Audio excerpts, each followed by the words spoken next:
আমার হাতে দেখতে পাচ্ছেন DC7 mini speaker, USB mini speaker, যে স্পিকারটি আপনার ল্যাপটপ বা কম্পিউটারের সাথে বেশিরভাগ ইউজ করা হয়। এই স্পিকারটি অনেক সময় নষ্ট হয়ে যায়। যদি আপনার স্পিকারটি নষ্ট হয়ে যায়, দেখুন এদিকে আমাদের কমানি বাড়ানির অপশন রয়েছে। এই স্পিকারটি আমাদের নষ্ট হয়ে গেছে, এই কমানি বাড়ানিটি নষ্ট হয়ে গেছে এবং চলতেছে না আমাদের স্পিকারটি। এখন এই স্পিকারটি কিভাবে মেরামত করা যায় আজকে আমরা এই ভিডিওতে দেখিয়ে দেব। দেখুন আমাদের এই স্পিকারটির মেইন কন্ট্রোলার এদিক বসানো আছে, যেটা আমার এমপ্লিফায়ার সার্কিট এখানে বসানো হয়েছে, মিনি এমপ্লিফায়ার সার্কিট।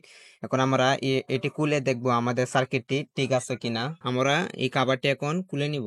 দেখুন আমাদের সার্কিটটি এদিকে দেখতে পারবেন আপনারা। আমাদের সার্কিটটির অডিও আইসিটি নষ্ট হয়ে গেছে। এই অডিও আইসিটি নষ্ট হওয়ার কারণে আমাদের স্পিকারটি চলতেছে না। কিন্তু আমাদের এই অডিও আইসিটি একটা নতুন লাগিয়ে দিব, বা আমরা একটি নতুন মাদারবোর্ড লাগিয়ে দিব। আপনাদেরকে দেখিয়ে দিচ্ছি। দেখুন এগুলো আইসি পাওয়া যায়, যেটা আপনার অডিও আইসি নষ্ট হয়ে গেলে, বড় বক্সের অডিও আইসি নষ্ট হয়ে গেলে এগুলো আইসি লাগিয়ে নিতে পারেন। এখান থেকে অনেকগুলো আইসি দেখতে পাচ্ছেন আমার এখানে। আপনার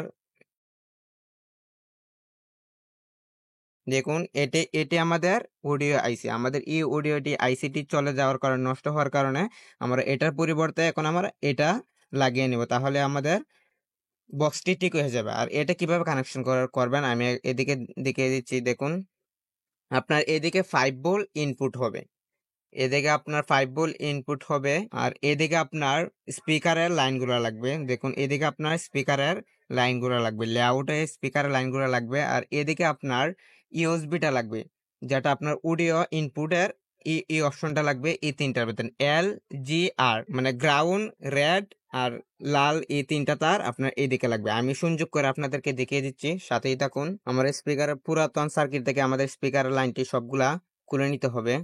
খুলে নিয়ে আমরা এটা পালিয়ে আমাদের এটা সংযোগ করে নেব। দেখুন আমি কিভাবে সংযোগ করছি। আমাদের এখানে দুইটি স্পিকারের অপশন এখানে দেওয়া আছে। দেখুন আপনারা, দেখুন আমাদের দুইটি স্পিকারের লাইন সংযোগ করে দিলাম এখানে।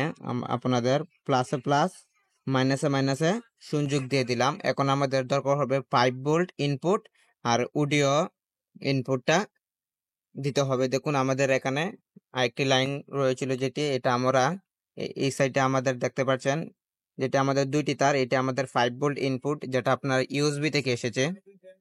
আর এই তিনটা লাইন দেখেছেন আমাদের অডিও ইনপুট থেকে এসেছে। আমরা এখন 5 ভোল্ট ইনপুট দিয়ে দেব। দেখুন আমি 5 ভোল্ট ইনপুট দিয়ে দিলাম আর অডিও ইনপুট দিয়ে দিলাম। এখন আমাদের 5 ভোল্ট ইউএসবিটা চার্জারের মধ্যে লাগালে, আর এটা আপনার অডিও মোবাইলে চালালেই আমাদের চলবে। দেখুন আপনাদেরকে আমি চালিয়ে দেখাচ্ছি আমার স্পিকারটি কতটুকু সাউন্ড দিচ্ছে। আর একটি কথা, এখানে আপনার ভলিউম কম বেশি করার সিস্টেম ছিল, কিন্তু এই সার্কিটে কম বেশি করার সিস্টেম নেই, যেটা আপনার মোবাইলে বা পিসিতেই কম বেশি করতে পারবেন। আমি এখন আপনাদেরকে বাজিয়ে দেখেছি। আমি একটি 5 ভোল্ট চার্জার নিয়ে দিলাম, মোবাইলের চার্জার। এটা দিয়ে আমি ইনপুট দিয়ে সংযোগ করে দিলাম। এখন আমি আপনাদেরকে বাজিয়ে দেখাচ্ছি, দেখতেই থাকুন।